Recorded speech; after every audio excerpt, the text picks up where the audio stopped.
Caroline Hermé, bonsoir. Bonsoir. Vous êtes directrice du BBA international du groupe Subdeco La Rochelle. Le BBA, en quelques mots?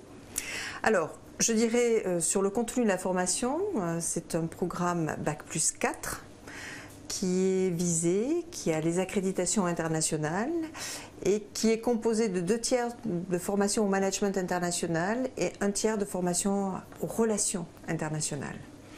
Donc une forte dimension internationale qui se traduit par multiples expériences internationales ou professionnelles. Tout à fait. Donc il y a une très forte diversité des expériences à l'international. Les étudiants au cours de leurs 4 années vont avoir de learning expeditions, c'est-à-dire des semaines d'études dans des capitales européennes.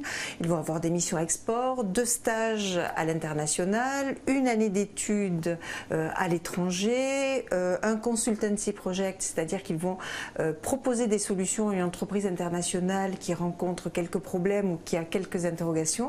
Donc la formation est à la fois sur le contenu des cours, mais aussi sur toute la diversité des expériences que les jeunes vont vivre tout au long des 4 ans.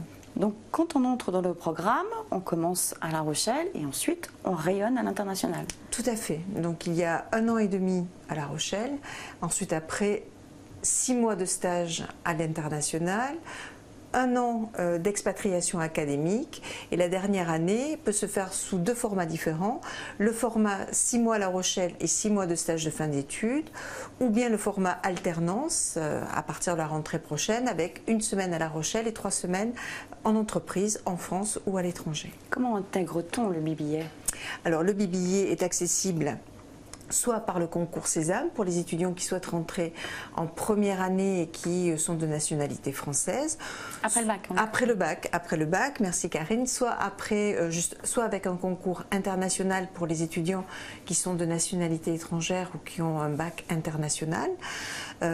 Sinon, il y a aussi des admissions directes en 2e et en 3e année pour ceux qui ont validé une première ou une 2e année d'études post-bac. Soit un bac+2, un bac... Voilà, ça peut être même 60 CTS à la fac, 120 CTS, donc ça n'est pas forcément après un titre ou un diplôme à bac+2 par exemple. Donc, après un bac+4, que faisons-nous? On poursuit sa carrière et est-ce qu'on peut poursuivre des études pour évoluer? Alors tout à fait, les étudiants ont le choix, même les diplômés ont le choix.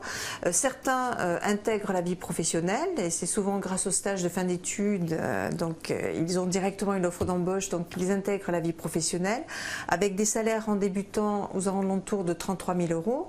Soit ils peuvent poursuivre leur scolarité, c'est le cas de certains jeunes qui décident de faire soit un MSI en France ou à l'étranger, donc un master spécialisé en France ou à l'étranger.